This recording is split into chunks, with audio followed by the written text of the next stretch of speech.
quên quên.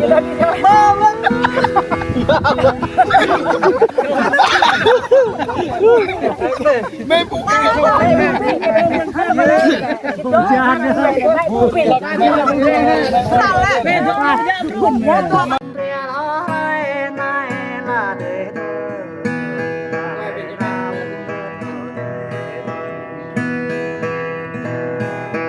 một năm mẹ năm đau hơi nay là để thơ là để thơ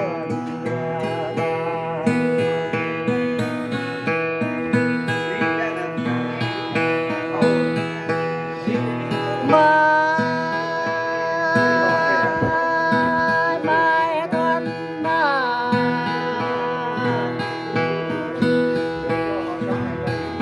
rèm cò lén e thưa hôm say mèo để tục là tuần hơi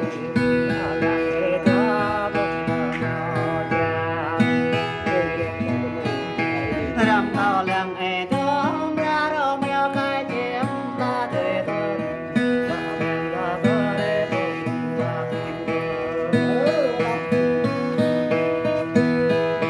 đưa bậc ra có để đưa trong để là để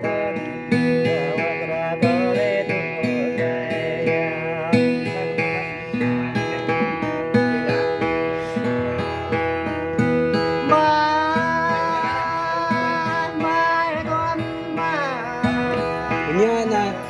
Nhớ nè. Nhớ cái lên tổ đã có máu ngã bên là để nằm đó không? Chụp đây đi cho sang. bỏ rồi hàng quê ô tia để phải rồi mang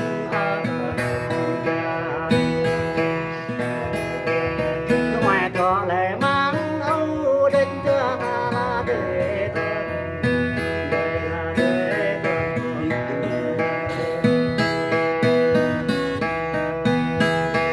bye bye nha anh em nhá.